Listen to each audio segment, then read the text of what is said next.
Alrighty, time for Duelist Kingdom action, and in this one, PaniK is taking on Marik. So, two entities of darkness. PaniK, I'd say PaniK was... no, then again, Marik was pretty evil. I was going to say PaniK is probably more naturally evil. Marik was more like possessed by a dark spirit.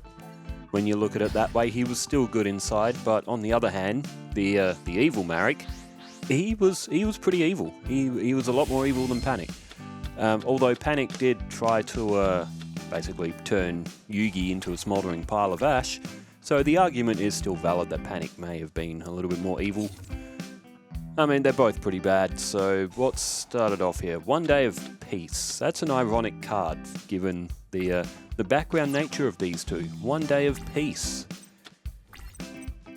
Tell you what, this is a very good starting hand for PaniK. There's Sangan. He's got a 2000 defense. He's got Yami and Dark Energy. He's got King of Yami Makai there too. And if he plays right and Marik doesn't block the attempt, he could get King of Yami Makai to the field quite early here at a 2000 attack. It'll be 2200 with Yami. Marik has played Drelago. One of his favourites, Drelago. We see him play that quite often, and Solitude flipped up as well. And so Drelago will destroy Sangan. Does mean that PaniK. Means that PaniK can pull something from his deck if he chooses to. He can pull his castle. Let's probably go for Lord of Zamaya at certain... Oh, Mystic Clown's 1500. Oh, what do you select? Oh, Versago the Destroyer. Okay, actually, I don't hate that either, because Versago can be used as substitute for Fusion, and Lord of the Lamp and Invader from Another Dimension what make Soul Hunter, which is a 2200. Oh, there's his Fusion pile there. If he can get Soul Hunter to the field, that'll be a 2400 with Yami on the field, because it's a fiend as well. So I don't mind that as a move from PaniK. It's a future investment. And Versago can be used for Barox's Fusion, but oh well. Barox isn't the target fusion for this one if you PaniK. He does need polymerization though, of course. Curtain of the Dark Ones from Marik. That gets a 200 point buffer, although it's still a weak monster, but and now Marik has run into Earthbound Spirit, 2200 defense. So Marik at 7400 life points, PaniK at 6950. And PaniK has he just drew King Fog. He has got sort of Dark Destruction there, so for a Fiend type, possibly an extra 700 points. That does fit King of Yami Makai. That could get to 2900 if Marik puts everything on it, which it looks... Oh no, he hasn't. He's only used Sword of Dark Destruction. I like that. You don't want to overcommit, because there's plenty of ways that Marik can destroy King of Yami Makai. New Doria is one. Of course, Offerings to the Doomed as well. But alright, that's clever for Marik. Keep the Dark Energy, just in case. 2600 sort of like puts you out of reach of those Rush Recklessly sort of like range as well. Three-headed Guido has been played. That will get to 1400. And out of these two, you would probably pick Marik to win, but PaniK's looking pretty good here. I don't think PaniK's won many. I think he lost his first two matches 3-0, so PaniK hasn't had a good start to the tournament. Alright, turn change. Back to Marik. PaniK, yes, he's 28th. He's 1-3, as Marik went with another face-down defense. So yes, PaniK has not started off well. There's Shard of Greed, which is a pretty useful card as well. King Fog has now been played. So PaniK may be looking to get some direct attack here. Oh, does he go with the 26? Or no, he's gone with the 14. Oh, Soul Tiger. Good card. So that play has allowed PaniK to... he still destroyed all the monsters, but Marik kept a good chunk of points there. 6250 playing 6400. I'm just going to check where Marik is on the... Wow, Marik's second. He's 3-1.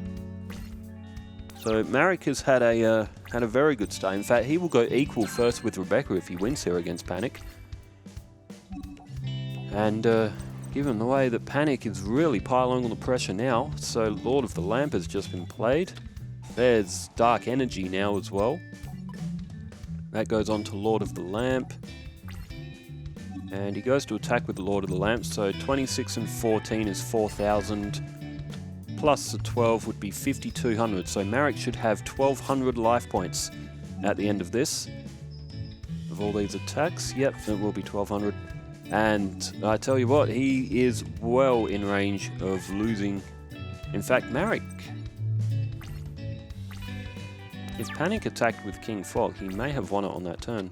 4,000, 1,900, it would have been 5,900. How many points did Marik have? Either way, doesn't matter. Marik's got another turn here. It's Dark Geroid. Oh, that will lose...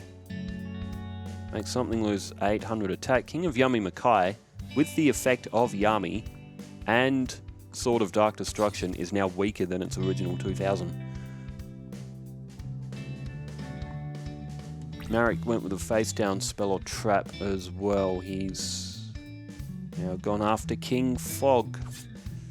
6,050 for PaniK. It'd be quite a comeback if Marik managed to pull something off here, but he's still staring down quite a lot of attack. There's Wabaku, and now Shard of Greed is going to give PaniK 2 more cards, so he draws One Day of Peace and Frenzied Panda. Frenzied Panda is in because it's part of Barox's fusion. Frenzied Panda and Ryukishin combine together to create an additional 180 attack points, because Barox is, what, 1380, I think. Alright, in with the attack with Lord of the Lamp and... Oh, Rush Recklessly, okay. That's genius play for Marik. He waited the turn to use it to make his monster 2,100, so Marik will get another turn here. That's very clever play from Marik. And PaniK plays One Day of Peace, says Reaper of the Cards. And PaniK does have Wabaku. Oh, he doesn't play Wabaku down.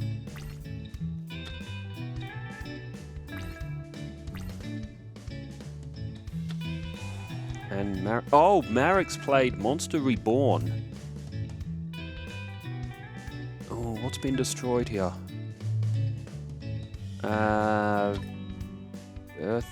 Earthbound Spirit. Okay, 2,200 defense. I was going to say, I don't think anything really that strong has been destroyed. However, yes, Earthbound Spirit, that will protect Marik's side of the field. Good play.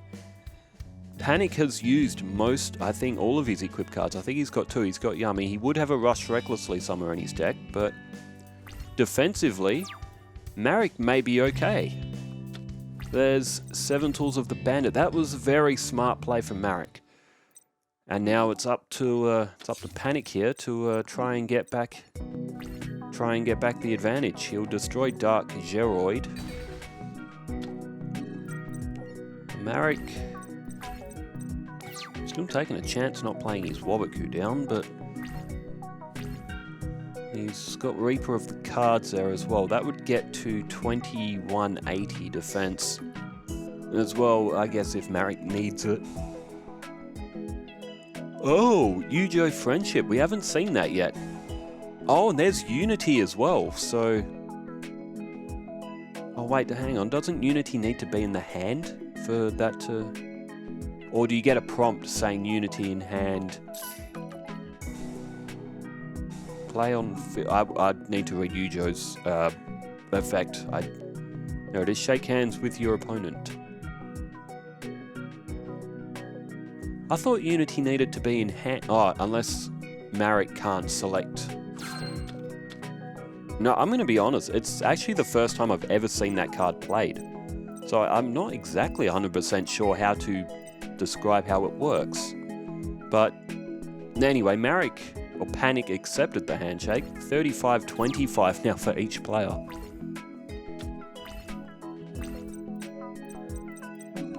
Unless PaniK was just being a good sport and decided to shake hands anyway.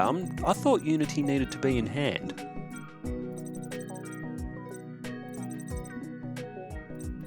I don't know. Like I said, I've never actually played that card. I've never actually seen its mechanics in play. I've never even seen the handshake logo that came up. That is a first. So what does Yugioh do? I think it combines the life points and then it splits it evenly between the two players, or halves it and then splits it between the two players or something. Marik's got PaniK has got Ushioni, which that'll be 2350. Oh damn! And PaniK, very very clever, decided to tribute King of Yummy Makai, which means he can Monster Reborn that. It'll come back at its original 2000, get to 2200. Oh, good play from PaniK. Oh, this one's over. 22 and 19 is 4100. I think 4150 altogether. Either way, Marik doesn't have enough points. Wow, good play from PaniK. Surprising victory. PaniK is up 1-0. He needs to win one more to claim a season point. Imagine if he beat Marik 3-0. Marik's sitting second on the table. PaniK is 28th. This would be an upset if PaniK could get the win here. Not gonna lie, I kinda want him to. His deck's generally not the strongest. There's Star Seraph Sword. But the thing with this tournament is that even the lowest ranking player can still compete with the top ranking player. Alright, rock, paper, scissors. It is Marik going first in the second match.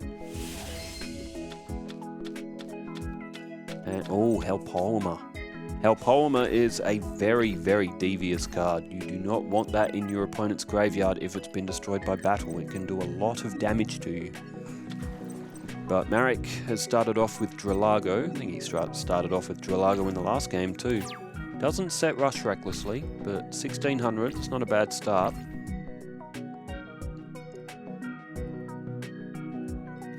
PaniK plays Lord of the Lamp. And, Dark Energy. Okay, Marik is now regretting not playing his Rush recklessly. And Sword of Dark Destruction.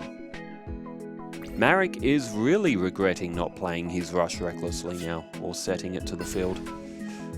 Otherwise, PaniK would have dropped both of his equip cards. I mean, Melchard's 1500 with Rush recklessly, that'll be 2200, so Marik's still fine here. He's got that Mystical Space Typhoon as well. He set Soul Tiger. Curious.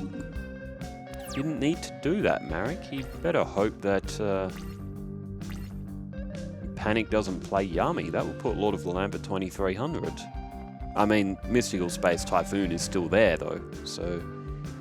But now Ryukishin is played. Maybe Marik's trying to bait PaniK here. Soul Tiger will survive. He could get Helpolymer to the field here on the next turn as well. 2000 attack. There's Mask of Darkness. And, okay, so PaniK will get Helpolymer to the field. He can play Rush recklessly on that to get it 27, or he can use Mystical Space Typhoon, but no, he's played Rush recklessly. I guess that's probably a better move. You want your Mystical Space Typhoon in case your opponent will, if there's magic and traps that are continuous, which we won't see a lot of in this tournament, but if any face downs go from PaniK, they could be Magic Jammers, 7 Tools, Mask of Weakness, etc, etc. You can clear out some of that back rank with Mystical Space Typhoon. So it's a handy card to keep hidden away. Helpolymer got rid of Lord of the Lamp. Ryukishin are now a face down on PaniK's field. 7500 playing 7400, so we're even on points, just about. Mask of Weakness to the field, that's very useful. Melchard the Four-Faced Beast as well. So that could get rid of Ryukishin. The 2000, PaniK does have a fair bit of defense in his deck, but that's not one of them. Archfiend Mirror. What defensive does PaniK has? He's got Castle of Dark Illusions, so you could put the Reaper of the Cards up there as well. Earthbound Spirit, Metal Guardian. I mean, he's got... But that was his strategy in the anime, was defense. So that's why we base PaniK's strategy around defense. He's got Yellow Luster Shield in there as well. Solitude is drawn, and this is what we were mentioning just before. Mystical Space Typhoon targets PaniK's face down. Oh, there's a Mask of Weakness too. So PaniK's face down mustn't be really that strong then. He wasn't confident in its attack. And it was, there we go, Dark Shade. 15 and 1050 is 2550. It will leave Marik with 4850. PaniK, sorry. It will leave PaniK with 4850.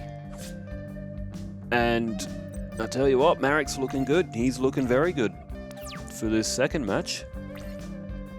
PaniK draws 3 cards in hand. He's got a lot to overcome here though. Face down defense. Marik looks like he could be getting closer and closer to victory. Offerings to the Doomed. That is a great draw for Marik. He could potentially end it in maybe 2 turns. Oh, he attacks with Mask of Weakness. That's very bold. Oh, Earthbound Spirit.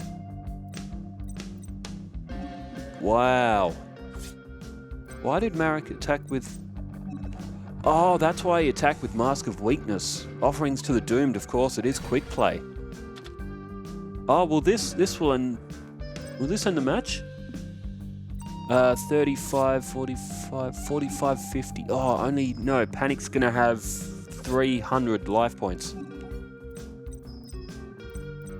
Wow, that was genius play for Marik. You don't see that often, but unless Marik miscounted the life points, he attacked with Mask of Darkness to flip the opponent's card up so he could use Offerings to the Doom to almost wipe out PaniK's life points. Maybe Marik miscounted that and thought that he had enough attack points, but King Fog has been played. PaniK obviously has nothing left.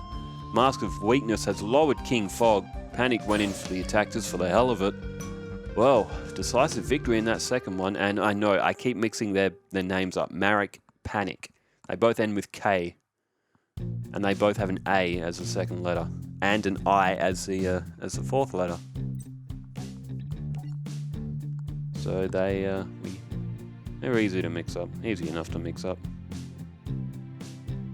Intrigue Shield. Alright, third and final match. They are 1-1, so winner takes all.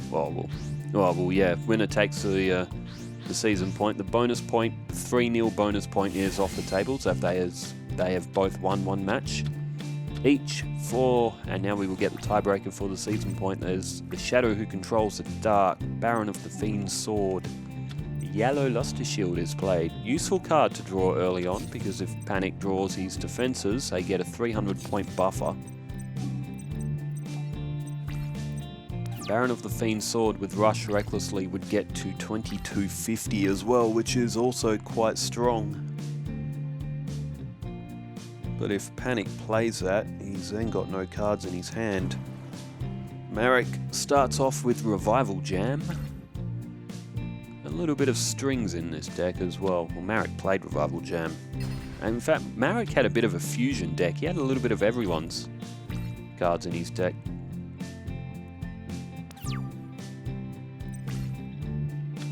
There's Dark Shade. And now Baron of the Fiend's Sword is played. That's 1550, so to get over Revival Jam, only by the most narrow of margins. 7950 for Marik. 8000 for PaniK. Marik activates the effect of Revival Jam, so that will come back to the field. It comes back in defense mode as well. It's non-optional defense mode as well, to put it that way. Revival Jam will come back. It is stuck in defense mode though, and at only 500 defense, it's kind of a downside to the card as well. Oh, but that's one way you can use it.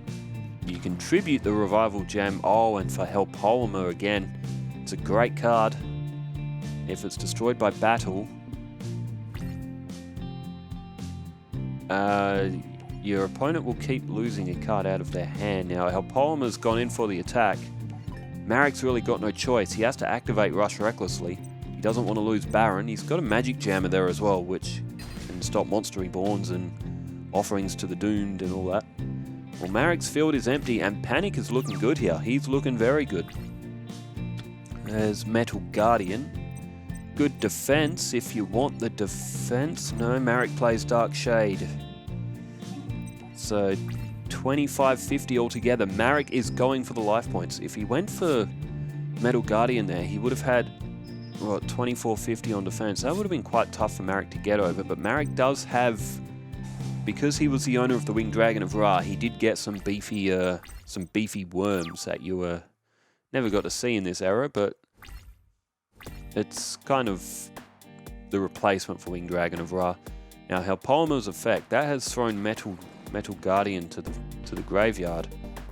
And the bad thing for PaniK here is every time he draws a card, he is going to have to play it because Helpolma will send it to the graveyard at the end of the turn.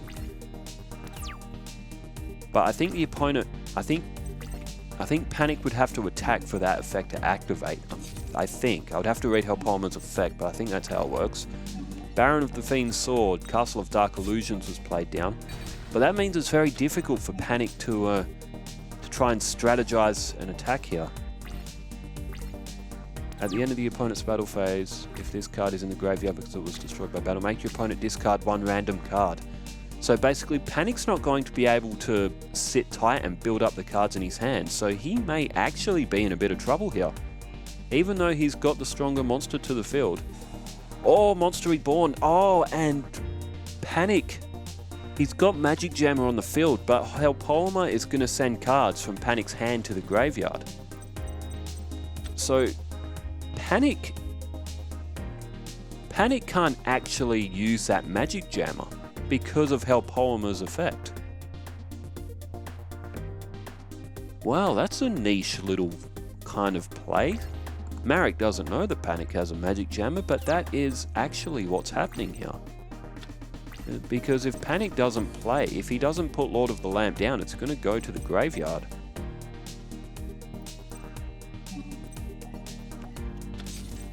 Jeez, that's going to make it very tough for PaniK to...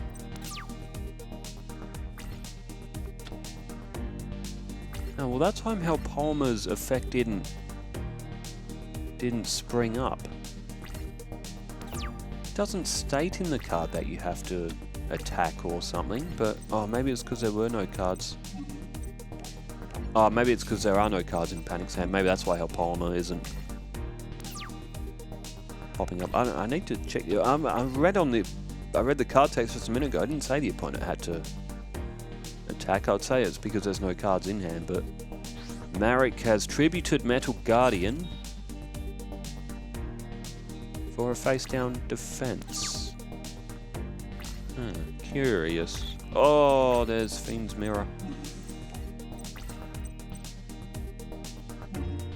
Baron of the Fiend Sword. Oh, he paused. Oh, Millennium Shield. Yes, that was put in Marik's deck to symbolize Millennium. Now, Helpolma has thrown the Fiend's Mirror to the graveyard. That's where Helpolma is such a deadly card. Because PaniK cannot accrue anything in his hand, so his Magic Jammer is essentially useless. And PaniK is not going to be able to get over 3,000 defense. He's going to have to draw offerings to the Doomed or something to be able to get past that. There's Reaper of the Cards. That'll be good defensively, mind you, Reaper. With that Yellow Luster Shield on the field. He's got the Castle of Dark Illusions down there as well, so PaniK's got a lot of defense here. But defending isn't going to win PaniK this duel. He's at 3,800 life points. So PaniK's still got the life point advantage here. I really want PaniK to win. I want the underdog to win here. 28th playing second on the table. Rebecca's first. She's 4-1. She, for those who haven't seen the the match. Sorry if I'm giving the result away. It was played yesterday, so I think it's been long enough now. But Rebecca made an absolute fool out of Zane. Poor Zane just got absolutely slapped. And it was 3-0 by the end of it as well. Palmer throws Mystical Space Typhoon.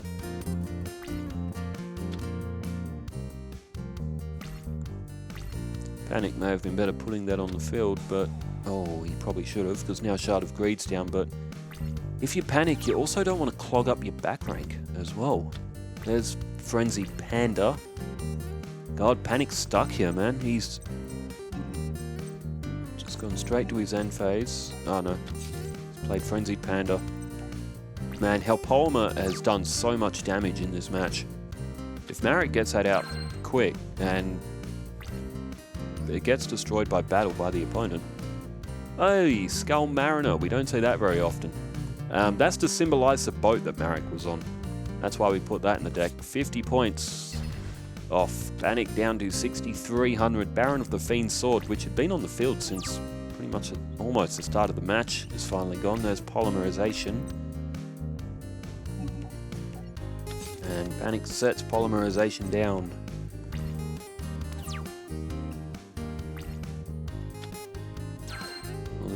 I mean, Marik's got 7 cards in hand. If he activates Shard of Greed here, he is going to have 9 cards in his hand. He's going to have to discard a lot. But we've just seen a double tribute. Metaphys Armed Dragon. 2,800. Marik's also got some other worm, which I think is 2,900. But they're to symbolize the strength of the Winged Dragon of Ra. And we don't get to see these sort of monsters very often. They weren't in this era.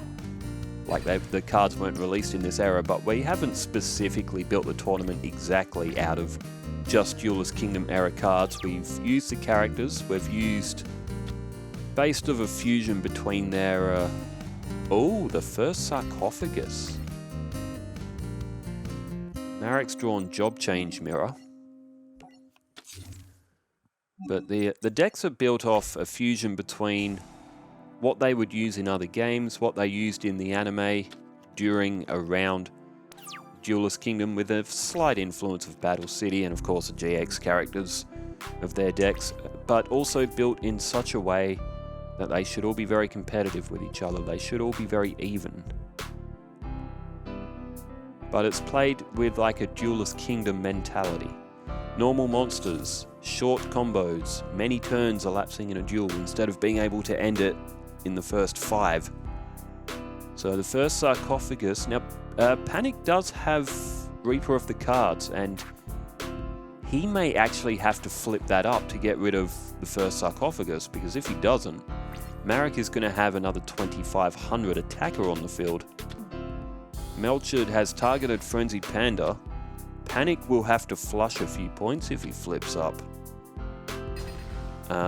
Reaper of the Cards, but he might have to, because if Spirit of the Pharaoh gets to the field, PaniK is going to have way too many monsters to deal with. There's Sword of Dark Destruction. PaniK sets it down. He doesn't want to lose that, but it's looking unlikely that PaniK is going to get the win here, because he can't keep cards in his hand. What do you do here if you PaniK? You just hope. So Reaper of the Cards is flipped up. You just hope that you can draw your offerings to the Doomed to get that Metaphys Armed Dragon off the field. The dummy half for Winged Dragon of Ra.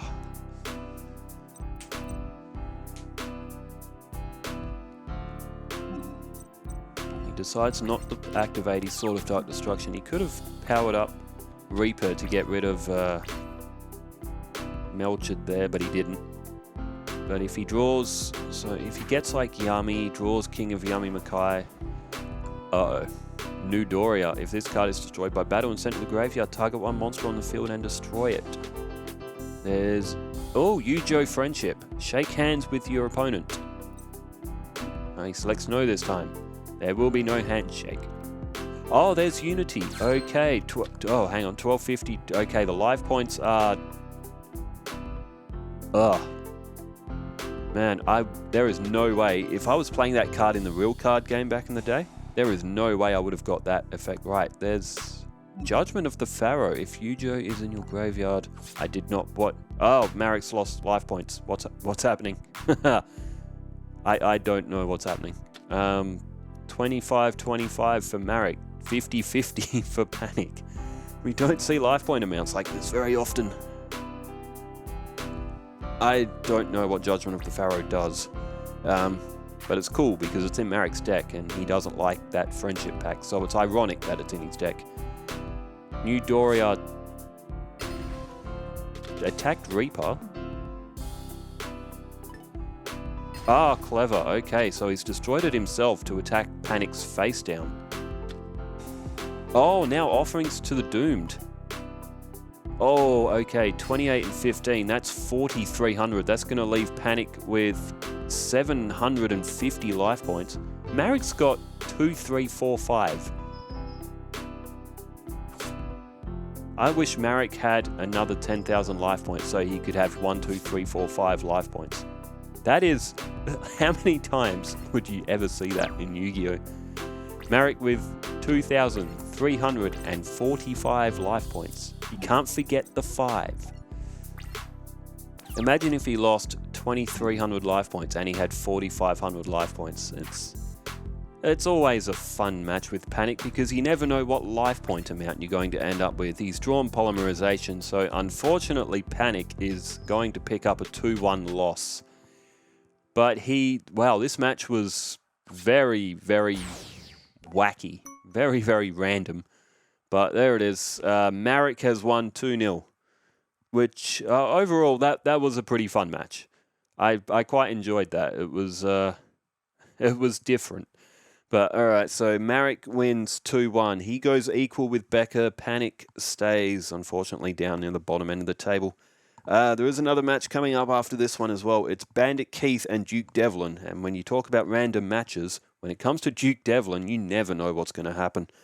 Well, thanks everybody for tuning in, and thanks for leaving all the comments as well. Wherever you are in the world, stay safe, take care, farewell.